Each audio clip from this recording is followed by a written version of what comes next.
विसर्जन आहे, लग्न मुहूर्त आहेत, शाळेच्या सहली आहेत, कशा पद्धतीने गर्दीचा उत्साह वाढतोय मंदिरात, नियोजन कसं केलं? सरत्या वर्षाच्या शेवटी अनुषंगाने नाताळला उद्यापासून सुरुवात होत आहे.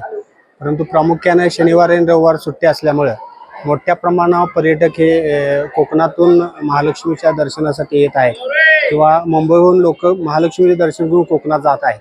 अशा प्रकारे आता मंदिरामध्ये मोठ्या प्रमाणात लहान मुलांच्या सहली आणि पर्यटक मोठ्या प्रमाणात दिसून येत आहेत.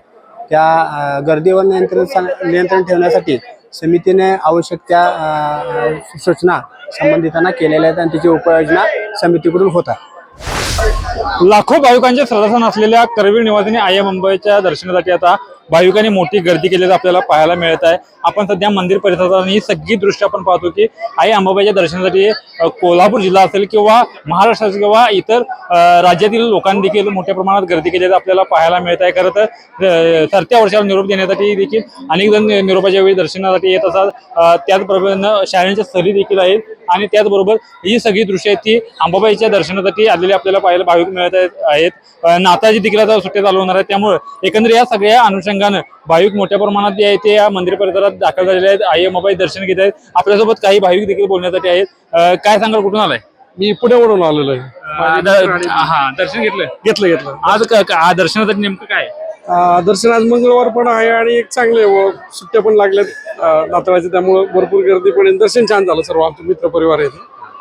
तर काय मागितलं आईकडे, काय मागितलं? काय ना, सुख समाधान सुखी ठेव बस. तर आपण बघितलं की हे पुण्याहून भाविक आलेले आहेत आणि दर्शन देखील चांगल्या प्रकारे झालेलं आपल्याला पाहायला मिळत आहेत. ही सगळी आपण दृश्य बघतो की या विद्यार्थी असतील, मुलं असतील, त्याचबरोबर महिला असतील, भाविक असतील, हे मोठ्या प्रमाणात या सगळ्या मंदिर परिसरात भाविकांची आई अंबाबाई दर्शनासाठी मांदेला देखील पाहायला मिळत आहे. आणि सरत्या वर्षाला निरोप किंवा एकंदर सगळ्यांच्या सुट्टीच्या पार्श्वभूमीवर ही सगळी आपल्याला दृश्य मंदिर परिसरात मोठ्या प्रमाणात असलेली दिसून येत आहेत. आई अंबाबाई दर्शन घेऊन सगळी भाविक देखील आता आनंदी झालेत आपल्याला पाहायला मिळत आणि भाविकांच्या चेहऱ्यावर मोठ्या प्रमाणात आनंद असले देखील पाहायला मिळत. आणि याच पार्श्वभूमीवर भाविकांना कोणती कसरत किंवा कोणती भाविकांना गैरसोय होऊ नये यासाठी पश्चिम महाराष्ट्र देवता समितीच्या वतीने देखील चोख नियोजन करण्यात आलेलं आहे. श्रीकांत पाटील, नवराष्ट्र, कोल्हापूर.